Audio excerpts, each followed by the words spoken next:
मी Punjab duck हवामान अभ्यास असून राज्यामध्ये उत्तर महाराष्ट्र, धुळे, नंदुरबार, जळगाव, नाशिक, सटाणा, मालेगाव पर्यंत 30 ऑगस्ट पर्यंत भाग बदलत पाऊस राहील म्हणून ही अंदाज लक्षात येतात। त्याच्यानंतर नाशिक, सटाणा म्हणजे धुळे, नंदुरबार, जळगावकडे, नाशिककडे उत्तर महाराष्ट्र 31, 1, 2, 3 ला उघाड भेटेल। म्हणजे 3 दिवस थोडे उघाड भेटेल, म्हणजे पावसाचा जोर ओसरेल। त्याच्यानंतर 1, 2, 3 सप्टेंबरला परत उत्तर महाराष्ट्रामध्ये पुन्हा जोराचा पाऊस येणार आहे म्हणून उत्तर महाराष्ट्रातल्या शेतकऱ्यांनी हा अंदाज लक्षात घ्यायचा। जसं आता पडलेला ना तसंच पुन्हा परत एकदा उत्तर महाराष्ट्राकडे 1, 2, 3 सप्टेंबरला पाऊस येणार आहे म्हणून हा अंदाज लक्षात घ्यायचा। त्याच्यानंतर आता विदर्भ आणि मराठवाड्याकडे बघू।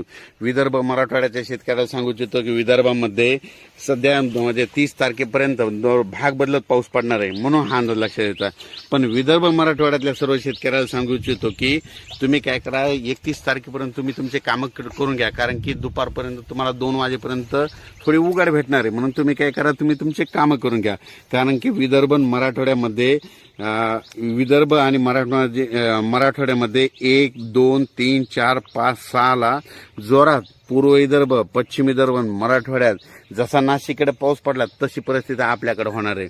म्हणजे 1 ते 5च्या दरम्यान पोळ्याच्या वेळेस विदर्भ आणि मराठवाड्यात खूप मोठा पाऊस पडणार आहे, मुसळधार पडणार आहे म्हणून हा अंदाज लक्षात घ्यायचा।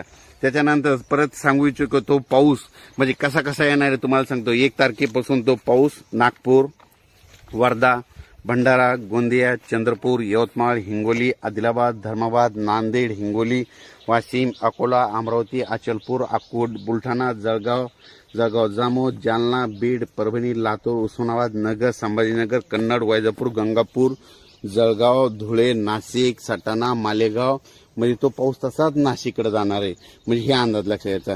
त्याच्यानंतर परत सर्व शेतकऱ्याला सांगू इच्छितो की पश्चिम महाराष्ट्रात म्हणजे 2, 3, 4 ला पश्चिम महाराष्ट्रात सरी येतील हे अंदाज लक्षात घ्यायचा। पश्चिम महाराष्ट्र, पुणे या भागामध्ये म्हणजे खूप मोठा पडणार नाही, तिकडे थोडा पावसाचा जोर ओसरेल, सातारा, सांगलीकडे, पश्चिम महाराष्ट्राकडे, पण तिकडे मात्र 2, 3, 4 सप्टेंबरला सरी चालू राहतील म्हणून हे अंदाज लक्षात घ्यायचा। कोकण आणि मुंबईचा पाऊस हे कंपल्सरी चालू राहणार आहे म्हणून हे देखील लक्षात घ्यायचा।